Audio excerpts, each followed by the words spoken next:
Good evening, everybody. My name is George Teague, and you are listening to Teague's Take right now. Thank you guys very much for tuning in. We got a great show tonight. We're going to talk some long snapping. We're also going to talk a little bit about the NCAA and the one-time transfer rule, and then we're going to talk a little bit Alabama football about Mac Jones and crazy stuff that people say often.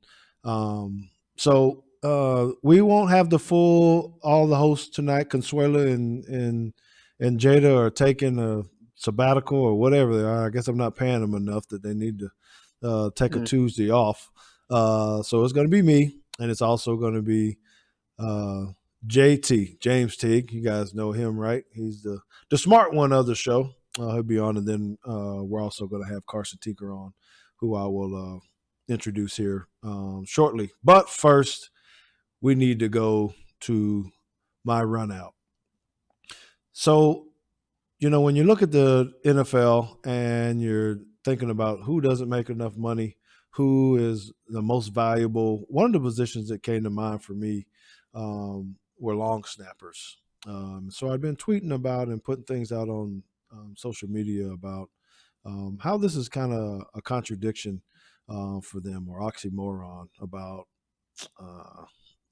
what they stand for in this NFL, because these are guys that are never ever recognized. The only time that we know them is when they make a bad snap or cost a game. There's 32 of them, and I could name one. The one that's going to be on our show. You should be able to name two tonight. There's probably no, and I played with Dale Hallistray, who played a long time, and did some things. But the NFL did some things to really find out their worth, I would say, because before they didn't have a spot necessarily, or they didn't want to take up an active spot on the roster when you go into your 46-man or 45-man roster. That in the past few years they decided that, hey, we need to make this a permanent position, right? For the roster, because there is only one, and teams have gotten themselves in trouble when they tried to cut corners with long snappers. They would perhaps try to find a backup lineman, backup tight end, backup linebacker, or something of that nature. And we've seen some disastrous things happen there, because this position is so much built on just matter of inches, and percentages being super high. They can't make mistakes or they're going to get fired.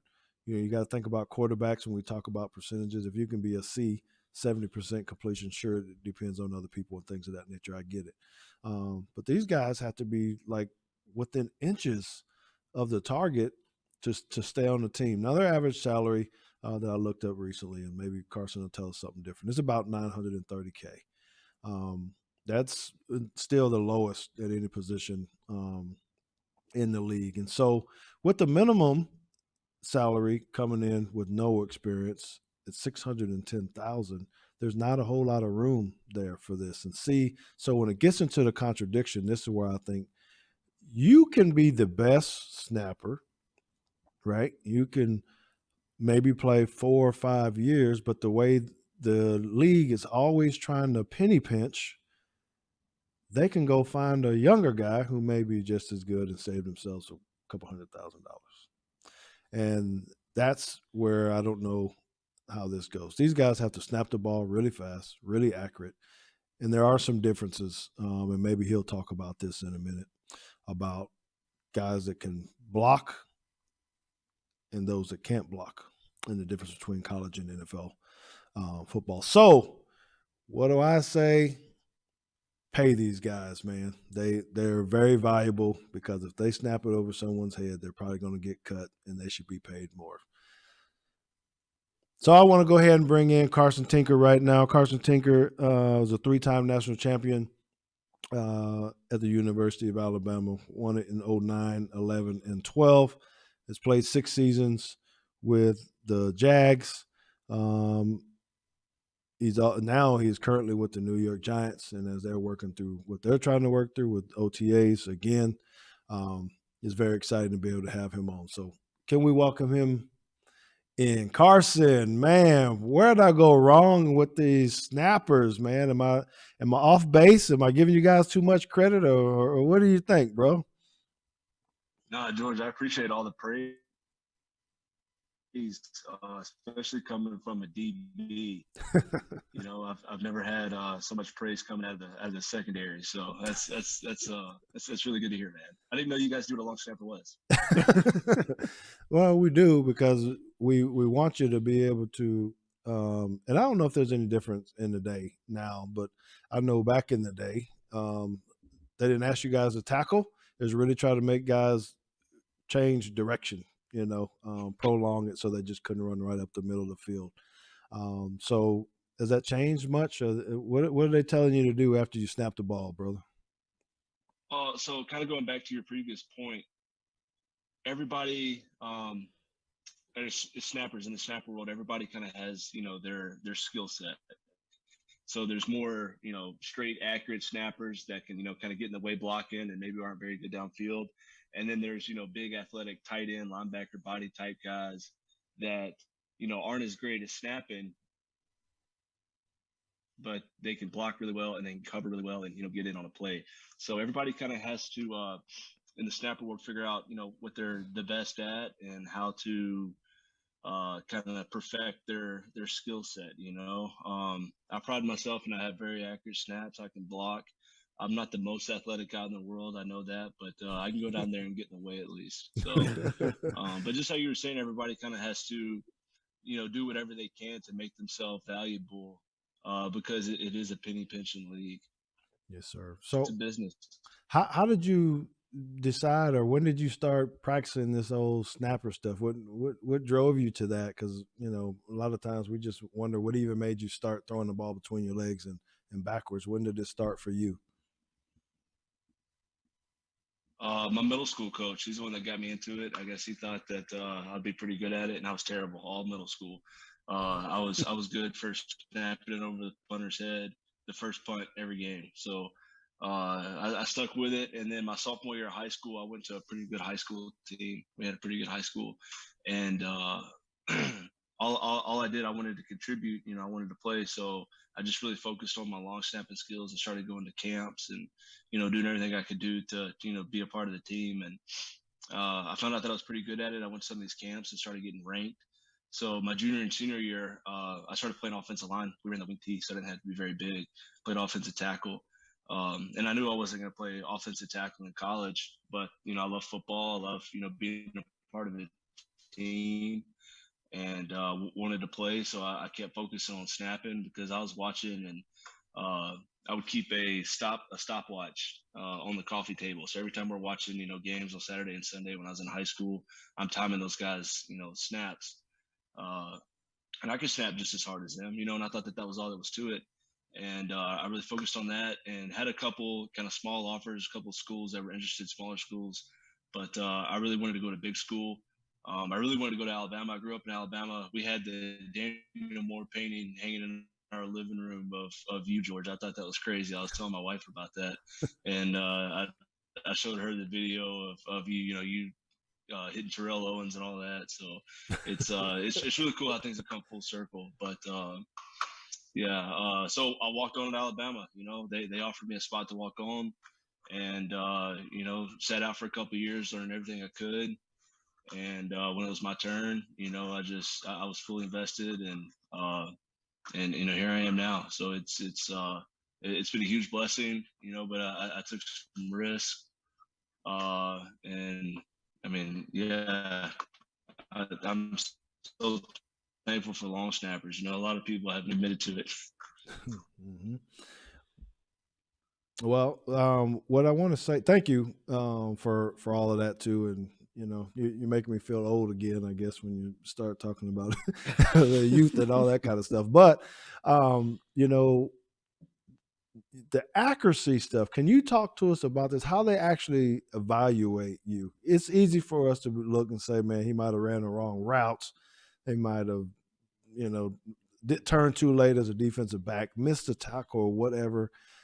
But what I don't know, and I don't know, maybe JT knows, but how do they actually, what are they saying to you after a game or after the snaps, where they're really looking at placement that close and speed that close. Um, Talk to us about that evaluation process a little bit. Yeah. Okay, so I'll tell you the whole process. It's more about op time, right? So the operation time, and you want that from snap to kick. When you're punting, you want that to be under 2 seconds. Uh, so my snaps are usually 0.7 seconds around there, and then that gives the punter 1.3 seconds to catch the ball, mold the ball, and then kick the ball. If it's over probably 2.1 seconds, it's got a pretty good chance of getting blocked. Everybody's blocking, but I mean those guys, they leak through. You got big guys, and you got like big strong guys trying to run through, and you got quick fast guys, slipping through there. So snap time, you want to be around 0.7, and you want to be accurate. You want to be kind of hit the punter on the belt. If the punter, and I'll get as in depth as you want me to go. Keep going, brother. It's good. But it's probably going to be over a lot of people's heads. So if the punter's punting right, he's going to offset to the left a little bit. So he's going to be like on my left foot, or maybe on the left guard's right foot. So if he's going left, I'm going to try to hit him in the right hip. So if it hits him in the face, he has to flip his hands to catch it, and then flip them back to mold it. So you want to hit him in the hip, so he doesn't have to flip his hands, and he can just catch it and mold it and stick it straight out. So that cuts down hundredths of a second, but it all counts. So if he's going right, I'm gonna try to hit him on the right hip. If he's going left, he's gonna offset on my right foot, or maybe the right guard's left foot, and I'm gonna try to hit him in the middle. Because if I hit him in the right, he's gonna have to backtrack. So I try to hit him right in the belt buckle with it, and he can just catch it and go. Something that I picked up with my punter in Jacksonville, he liked to have the air nozzle. If you look at a football or basketball, where you put the needle in, he liked to have the nozzle where he'd catch it and he could see it just to the left of the seams. That was his aiming point. Wait, and you're responsible for trying to get that to him like that? It's all the same, because the ball's spinning, and unless I have a crazy snap and it's going wonkers. But as long as it's a tight spiral, I just I have the nozzle on the left when I start. Like I said, I'm trying to get super detailed, because there's not that many details to go over, so I got to make sure I hit all of them. No, that's good. In terms of evaluation, nobody is harder on me than myself. I know what my best is. And if I'm not, playing to my best, then, nobody has to tell me that. I'm going to do everything I can to make sure that I'm at my best. But yeah, I would say op time and then size. So yeah, okay. So you have to snap, and then, you're responsible for a guy. And this is, like a linebacker body type guy, 6'2", 6'3", 6'4", between 240, 260, runs a 4.5. So big strong guys, but the guards usually give me a little bit of hand help just so I can get back, and get in front of the guy. But so you have to block. You block for a couple seconds, like I said, that 2 second op time, and then run about 45 yards and try to tackle the most athletic guy on the team. So it's the full gamut of all football. That's how special teams is. I think guys they've always been the best offensive or defensive player in high school and college, and then they come and they want to play special teams because they're trying to make the team. And I think it's just it's all the skill sets combined when it comes to playing special teams. I love special teams. I think that's the most important phase of football. So yes, sir. Until you're the punt returner and you got to try to catch that thing in the air after you got to put it off. That's a little frightening. Yeah, well, I never wanted to return punts. Yeah. So one thing that you hit on, right, is about the blocking piece. So do you think that college football, or maybe even high school football, has hurt long snappers because of the new spread punt stuff that we're doing? People all over the field. The centers, the snappers really aren't having to block anymore. They snap and then they get out. And now when you get to the NFL and they're still doing the traditional punt, I would say, and you got to turn right, you got to turn left, you got to sit back. Someone's got to make some calls. Is that creating issues? How do you start to practice for that if you've never done it in college? Yeah. So that was one of the reasons actually that I was really thankful that I went to Alabama, because we ran a pro style punt. when I was at Alabama. So I knew everything going in. I'd seen, I mean, there's only, a certain amount of looks and rushes that you can see, in a punt return. So I kind of knew everything and had a really good grasp of everything. And I redshirted, so I did it for 5 years. So that was definitely a huge advantage. The reason that college teams don't run it anymore is, so in the NFL, the only people that can release before the ball is kicked are the gunners and then people that aren't on the line of scrimmage. So like the wings or the PP. I did not know that. So like the snapper, the guard, the tackle, they can't release until the ball is kicked. But in college, everybody can release all at once. So that's why you never see, pro style in college, and you never see like the spread punt in the NFL is because of that rule. And it's actually a disadvantage to run a pro style punt in college, because if you could have 10 guys running down the field full speed, why would you not have that? Mm-hmm. That's good. Thank you for clarifying. Something new. Yeah, I did not know that was a rule. Yes. That's good. It hurts the snappers though. The college snappers that are trying to come out. I mean, because there's no way to emulate live reps. You can go with your dad in the front yard and your buddy that has a pad, but when it comes down to having grown men rush against you, there's no way to simulate that. Okay. Well, one of the things I didn't say is that you're an author as well, and you had a book that you wrote, and it's called A Season to Remember.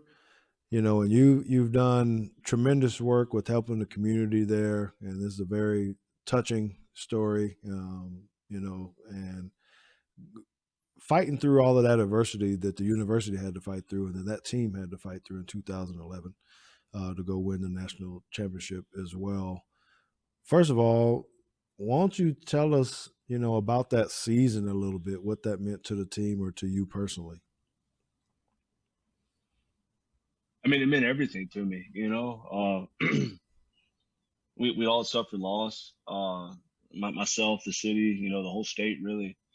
And I put everything that I had into going and playing football. It was a great distraction for what was going on at that time, and just every ounce of energy I poured my heart into that football season. And I mean the off season, like getting healthy, getting to where I could play. I was still kind of battling with some of the injuries that I had throughout the season. So it was I don't know, man. It was just it was incredible, really.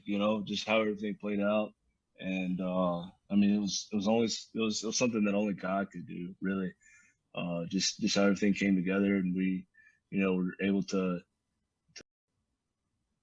I mean, had the season that we did, and even throughout the season, we lost to LSU, and we thought it was over, and Coach Saban said, "Hey, we just gotta, keep going, keep pushing forward, do what we do," and how all the stars aligned. And we go out and we beat LSU in the Superdome, of all places. So it was, it was incredible. Something that I'll keep with me forever. And I definitely learned, so much good and bad throughout that whole year. Well, and what he's not saying to you guys, and why, another reason why you probably want to read his book or really see more about his testimony and things, because he actually lost a loved one that was very close to him during that tornado. And so, I can't say that I understand all of that, but just the perseverance that you had to shows a lot about who you are, what you stand for, and when I asked Carson for a picture to put up, it meant a lot to me. One, that he sent a picture of him and Hootie, man. How old is Hootie? You got a little boy. I saw your big cowboy hat. Are you riding horses and bulls out there with your son? Is he snapping, or what is he doing? Tell us a little bit about your family, man.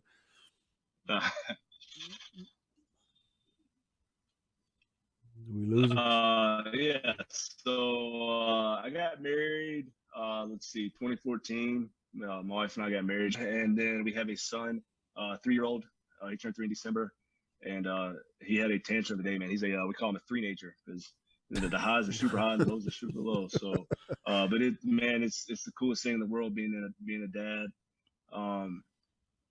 Just every day, I just have so much fun playing with him and watching him grow. He loves music, and that's kind of, I guess, my second passion after football is playing guitar. And he loves 80s hair bands. So he's all about like Guns N' Roses and like Twisted Sister, like bands that I don't even like. I don't know how he got into that, but yeah, man, it's the coolest thing in the world. And I mean, like that's my goal right now is I want to keep playing, football.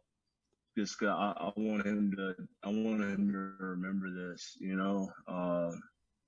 So you talk about your why, and I mean that's my why right now. He's 3, so hopefully I get a couple years, till he's like 6, 7, 8 years old, and can remember his old man, playing football. That's right. Beating the Dallas Cowboys, Oh, right. Stop. He's a whatever those guys call themselves up there. Yeah.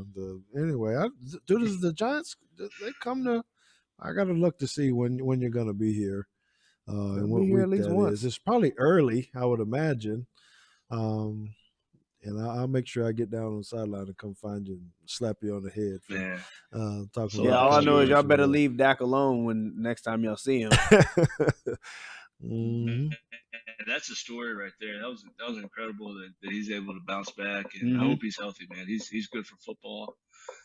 But I'll tell you what, man, going down to Jerry World this year, it was awesome because every other stadium we went to was empty. Yeah. And you get down there, and I think it was like, I don't know, 15-20% capacity, and just that many people. I mean, there's probably a few thousand people there, but you could feel the energy. It was totally different than anywhere else we played all year. Mm-hmm. Hey, tell people where they can buy your book. Are you in stores, only online? Where can we get your book? Amazon, they have it. Lifeway Christian Bookstores published it, so it should be there. I think everybody kind of shops online now. But yeah, anywhere books are sold, you can get it in Amazon. Will you do an audiobook with you narrating? I think there is an audiobook, but it's not my voice. Oh. You wouldn't want my voice, man. Yeah, we want that country voice on here. I mumble, and I was thinking about this. If I was to do my own audiobook, I would paraphrase and say like, oh, I meant to say this or should have done that, or I would like elaborate on something, and it wouldn't even be the book anymore. It would just be me talking. So the rest of us who may be tossing a baseball to our kid or football or whatever, are you standing out in the front yard or the backyard, snapping the ball back and forth with Hootie, or what's that like for a snapper? What are you guys doing? So I mean, I'm practicing, definitely, working on getting myself better. But I mean, I don't want to push anything on him. If he wants to play football or baseball or basketball, that's awesome. But if he wants to do something else, if he wants to play guitar and drums and sing, then I'll help him, do whatever he wants to do. But I feel like I'm super fortunate that I did play, at the level that I've played at, that I don't have to try to, force my kid to be something that I wanted to be, So I'm super grateful for that. But if he wants to be a long snapper, man, I'll teach him everything I know. I got no problem with him being a long snapper or playing football. I know that's like the question that I get a lot is, are you gonna let your kid play football? And I mean, for everything that football's done for me, I mean, I thank God for football, and I would never want to not let my kid experience that, being part of a team, whether it's high school, college, or professional. I feel like there's a lot of life lessons, that you learn in football that you can't learn anywhere else. So, yeah, if he wants to play football, man, that would be awesome. If he wants to be a long snapper, even cooler. Everybody loves long snappers. Yes, sir. Yes, sir. Well, we definitely wish the best to you and your family. We want to thank you for your time, for coming on, man. It's great to be able to interact with you on social media now, and I'm saying in person, but at least virtually. And then hopefully this year, when you guys are here, all things are working well, and I can be at the game on one of those Sundays. I'll try to work my way down there. I'll try to pay Jerry Jones or something for a ticket and see if I can get down there and say hello to you and shake your hand. All right. So thank you for your time, brother. Come on, man. Thank you. I really appreciate you guys having me. Like I said, George, you're a legend. You're the man, dude. I really appreciate you having me on here. And it's great to meet you, James. I'll take care. Yeah, you too. Yes, sir. Yes, sir. All right. Well, there he is, Carson Tinker. We thank you guys very much. Thank him very much for his time away from his family to come on. Now, we just need to take a quick 30-second break, pay a couple bills. We'll be back in a moment. ProfoundSites.com for your personal and commercial needs. Websites built, repaired, secured, maintained, and found. Brent Thomas and ProfoundSites.com provide e-commerce development, website development, online marketing, web, mobile, and e-commerce consulting. With over 10 years experience, Profound Sites is responsible for creating GeorgeTeague.com, where you can hear Teague's Take with George Teague every week. Brent Thomas and Profound Sites can take you through the entire pain-free process of building your new website. From initial discussion to planning, design, to coding and making your site live and discoverable on the internet. Contact Brent Thomas at ProfoundSites.com or email him at brent@ProfoundSites.com. Welcome back, everybody. It's George Teague, JT, right here for Money Matters. And it was great spending a little bit of time with Carson Tinker there and listening to all the fine things about being a snapper. But we're going to keep moving on.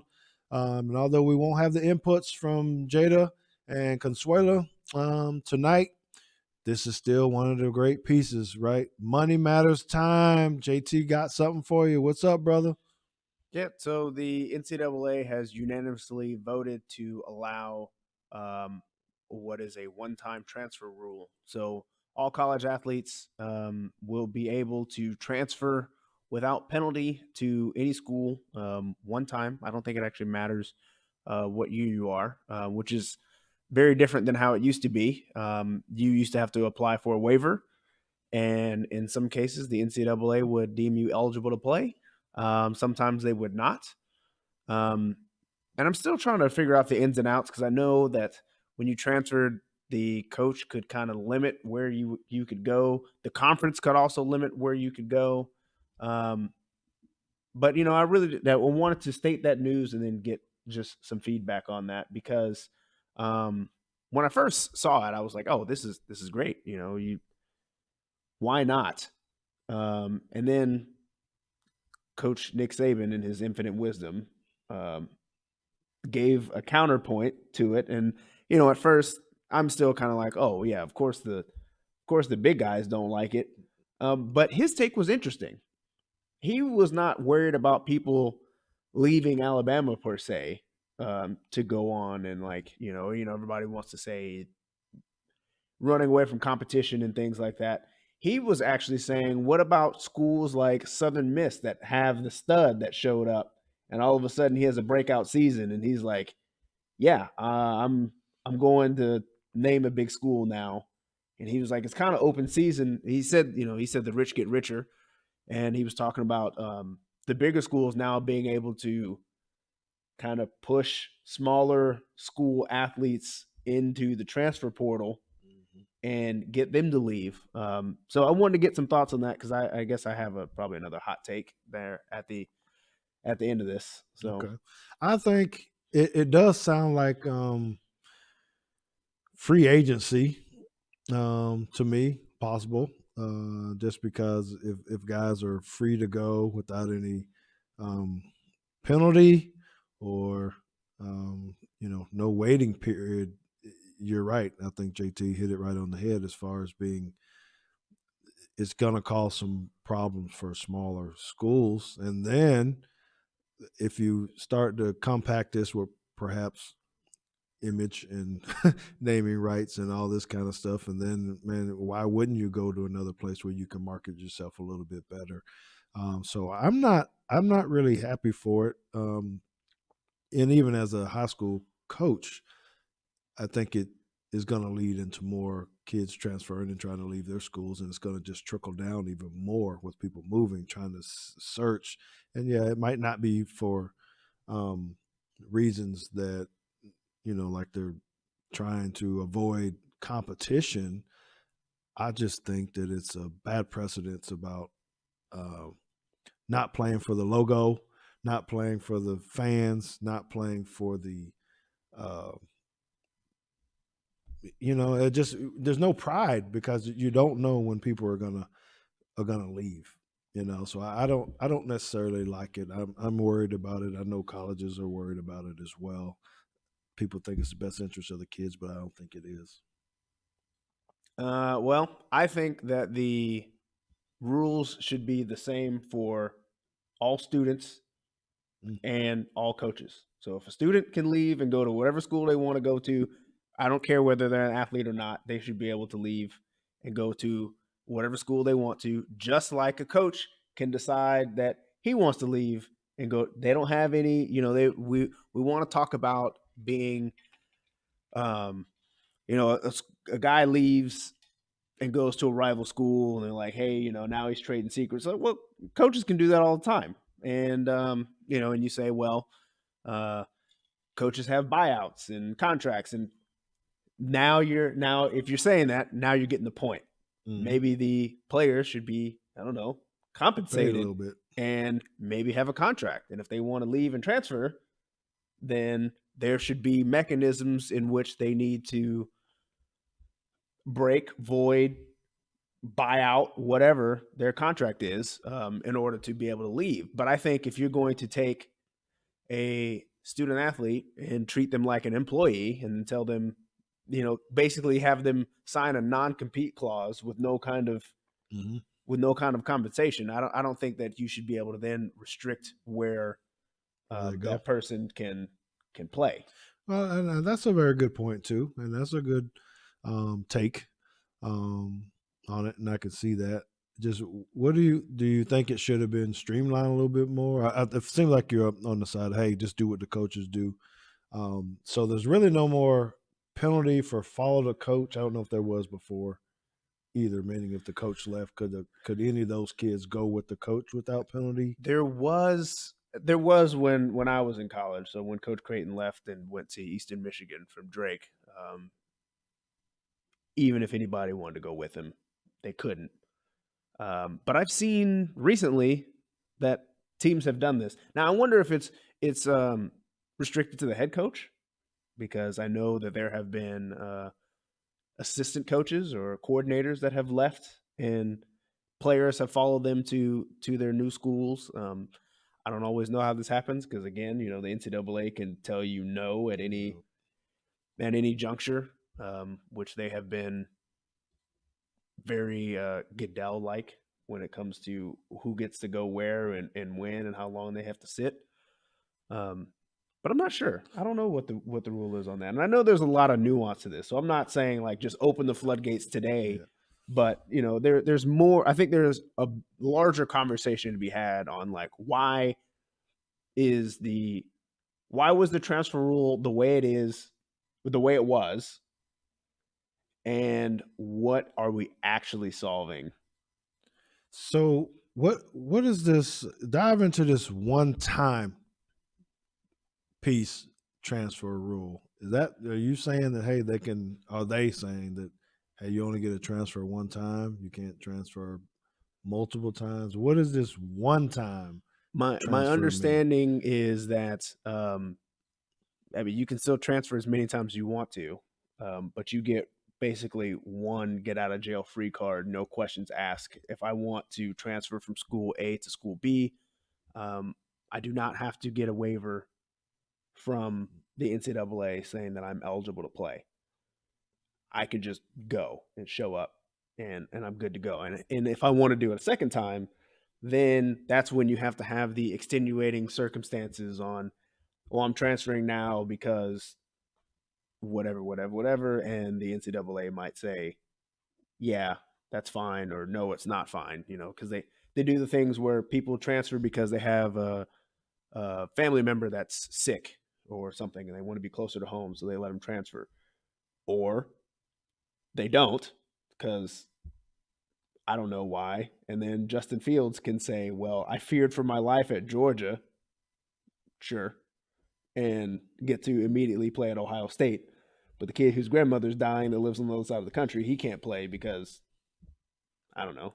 Yeah, and I mean, it's good. I just think that, oh, man, and you're right. If they get the freedoms I am worried about, what Coach Saban is saying about, we're smaller school. If some stud shows up at Appalachian State or whatever you want to call it, and he, maybe fell out of the ranks, and then, good Lord, he does something fantastic.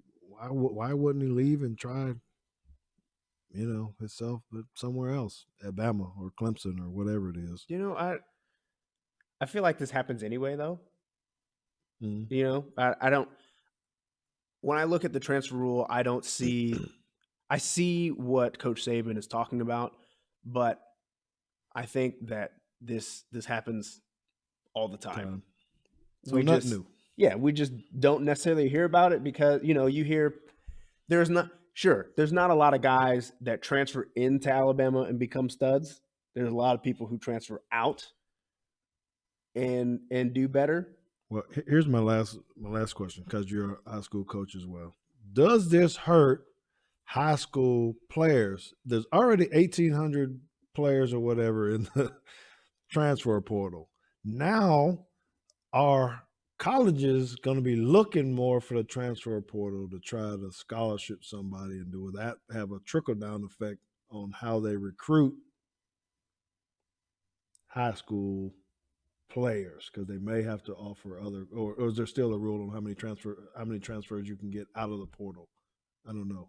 No, I mean, I don't think there's a rule on how many transfers you can get out of the portal. You just have to stay under your scholarship cap. I mean, Alabama basketball has been this offseason has pulled in many a transfer.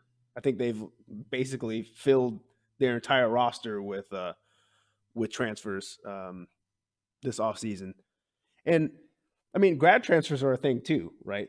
Which fall outside of the scope of the transfer portal. You have graduated, so you become a free agent. You can go wherever you want to, kind of no questions. As long, with the caveat being, as long as they have a master's program in whatever it was that you studied, which I think is also a cop-out. But does it hurt recruiting for high school? Was that the question? Yes.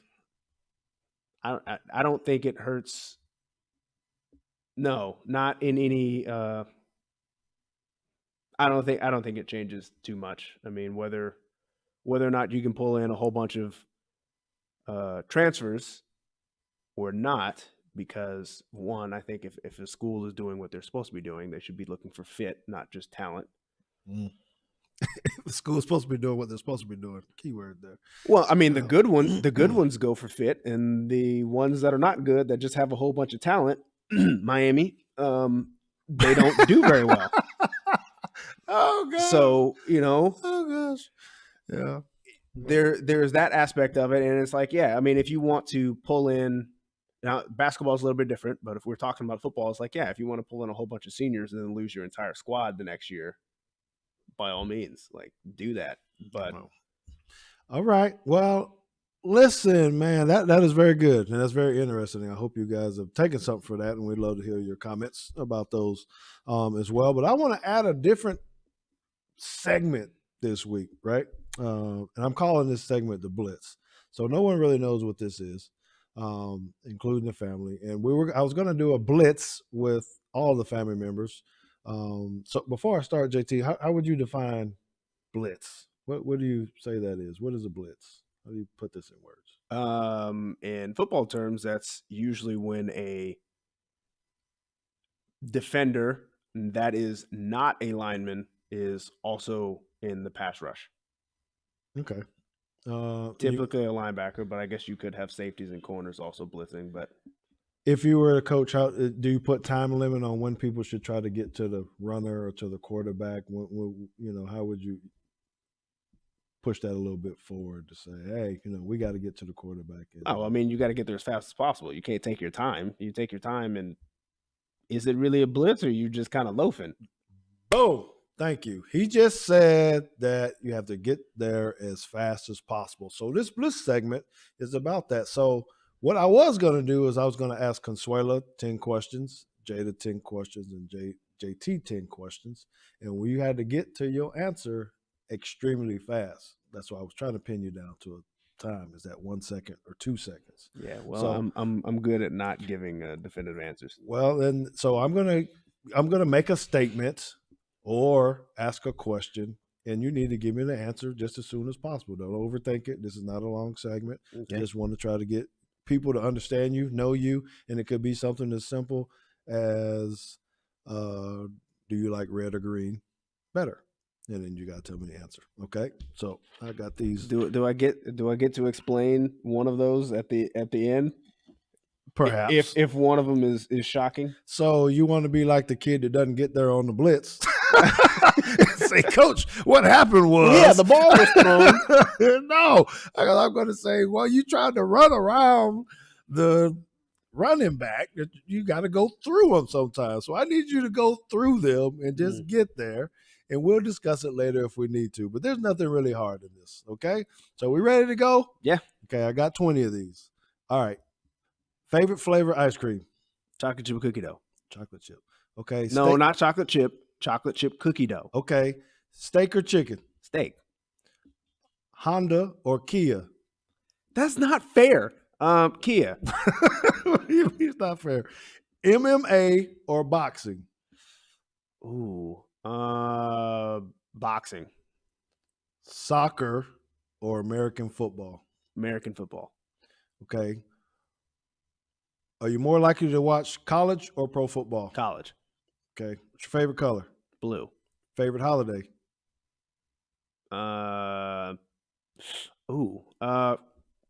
Thanksgiving. You just got blocked. Golly, man.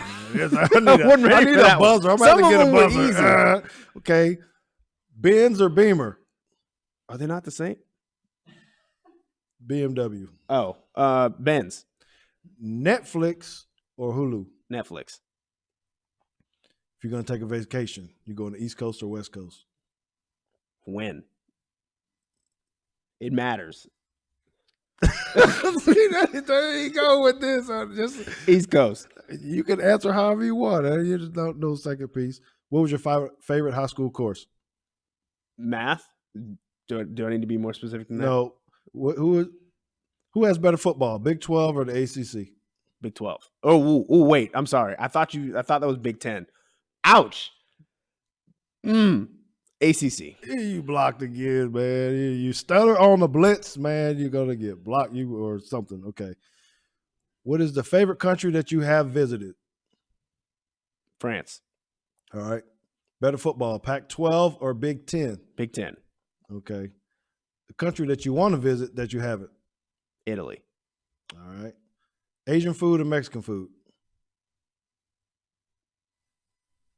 Mexican. I feel like I have to because Jada would be mad if I said anything other than enchilada. Oh, he's scared of his little sister. Favorite beer? Ooh, Delirium. What in the world? Maybe I need to start asking questions. I don't even know. That sounds like you get drunk. It does sound like delirious, or what is that? It's a Belgian beer. It's very good. Like 10% alcohol or what? Anyway, It's up there. 2 more questions. Favorite liquor? Favorite liquor? Liquor. Whiskey. Bourbon, actually. Okay. And I'm sure where you're going to go on this. Best vacation spot for you, the beach or the lake? The beach. All right. Well, they Blitz. Anything you need to explain. You got 30 seconds. That something that caught you that, Yeah, So the first one that caught me off East guard. Coast, West Coast? The first thing that caught me off guard was the Honda or Kia, knowing that I had a Honda and then bought a Kia. So, I mean, I like both of the cars. Well, I mean, you bought the Honda, so. Yeah. So what, you were trying not to hurt my feelings? and Well, say no, Kia? it was just like, Or what? there's. Oh, look, Emily's saying that my favorite high school course was yearbook. Yeah, I suppose that's an acceptable answer. That's where Emily and I met was in yearbook. Yeah, yearbook. So Emily is his bride, his wife, and she knows best. So I'll have to speak to her and ask her if you lied about anything else. Okay. So we're gonna go on to the next segment. We want to go on to the final play. Man, we started cause a little bit of firestorm because the question I asked is Mac Jones a racist? And I'm going to go ahead and put out there and tell you guys, no, I don't think he's a racist. Right? The whole point is that I want to be able to talk about is sometimes we jump into this is, of course, this is an opinion show, as well. And someone said, I can't believe that you even want to talk about this. Well, for me and our family, it is important to be able to talk about all things, whether it's about race, about politics, marriage, finances.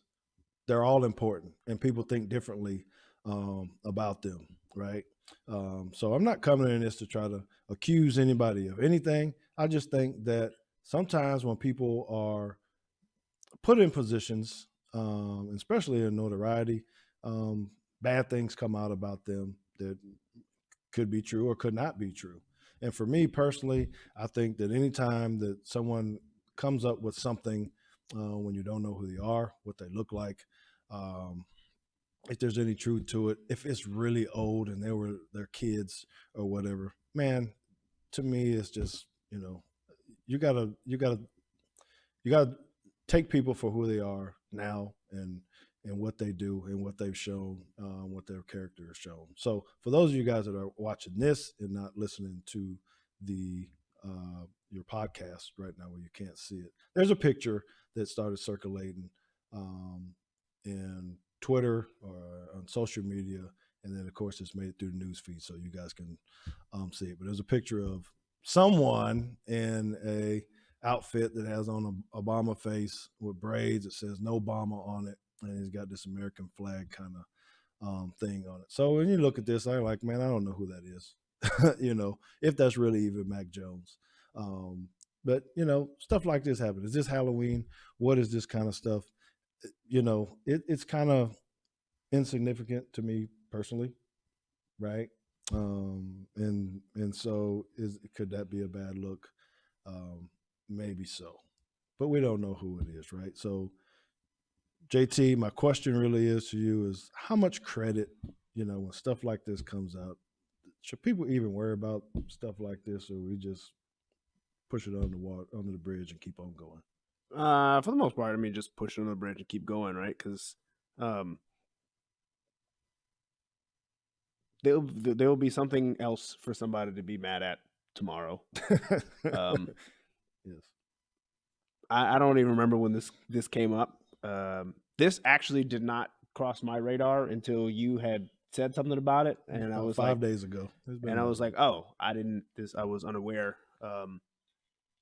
But when you said it, and when you sent it to me in the text message, remember I said, well, it didn't end up being all that bad for Joey Bosa. But the thing about it is, and I didn't actually go look it up, I remember Joey Bosa having something like this, but I don't even remember what it was. Right. So, who cares? At this point, it's over 10 years ago, I suppose, 13 years ago, probably, something like that. Yeah, who knows? It was a long time ago, And there'll be something else. They might hate Mac Jones now, but wait till he throws a game-losing interception to get to the Super Bowl. Then everybody will be talking about that for 10 years instead of this. Mm-hmm. So where's he going to end up? Where's Mac Jones going to end up in the draft? Man, is he a top 10 pick now? Is he a top 5 pick now? Is he a top 5 pick now? Okay, so all the things have been happening, right? Not St. Louis. San Francisco apparently has jumped up to pick him. Yeah, to 3. So that's been catching a lot of steam. And then Carolina's talking about trading back. Jerry Jones just said that the Cowboys have gotten all kinds of offers to trade back. Somebody else traded out. Miami's thinking about trading out. So I don't know what to think, right? Because I would have told you, no, Mac Jones was not a top 10 pick. I would have said he would have went in the first round to somebody like Atlanta, or the Saints made sense. Even, I guess, if he was going to go in the top 10, I thought it would have been Carolina at 8, maybe, until they traded for Sam Darnold. So that's out. Thought the Patriots would have been a good fit. But San Francisco makes sense because, if they like Jimmy G enough to trade for him, I feel like Mac Jones is a younger, less hurt Jimmy G. Like, he kind of fits that profile to me. So, well, yes, it's going to be interesting to watch the draft next week and really see how this plays out, not only for Mac Jones, but for all the rest of our Alabama guys, and just that whirlwind that might be happening in the first 10 picks of the draft. So I'm really looking forward to that and seeing what happens here. We do wish the best to Mac Jones and his family. He, not that he really cares about what how the Teague support him, but we're very happy with what he's done, how he represented our school, and how he represents the state of Alabama, and we wish him the best all the way around. Yes, these things can be sticky to talk about when you get into race relations and all that, but there does have to be a dialogue, whether it's something small and minute or simple. It's just important, and sometimes we want to try to avoid those things, but we can't. Our world is too rocky, people too far on the left or too far on the right or whatever it is. But I just believe that we can have relationships with people of all races, ethnicities, and we just need to love each other, and take people for who they are. Doesn't matter about it. So that is going to do it for Teague's Take tonight. Next week we got on Lily Leatherwood. She is a Olympian, man. She won a gold medal.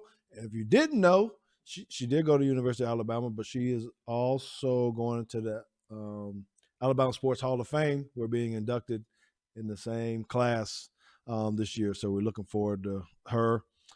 She's a Bama legend. Thank you all for tuning in tonight. It has been a great show. Don't forget to go to teagstake.com if you're looking for some memorabilia, or you're just trying to reach out and ask questions to us, or if you got comments. Give us those likes, subscribe. We hope to see you again next week. And dang it, JT, You don't print out bring paper your for me paper, anymore. man. You gotta print off your paper. What is that? The printers are hard to come by. See you printers guys are hard to next come week. by. He can build a No, not a printer. Whatever. He can Printers are build a stupid. printer. Yep. So deuce out. Subscribe See ya. to our feed at Apple Podcasts, Spotify, or wherever you are listening now. Follow us on Facebook and YouTube at Teague's Take Podcast. Remember to hit the thumbs up button if you enjoyed the stream. Stay engaged by following us on Instagram and Twitter at Teague's Take, where you can keep up to date with news postings and other live content.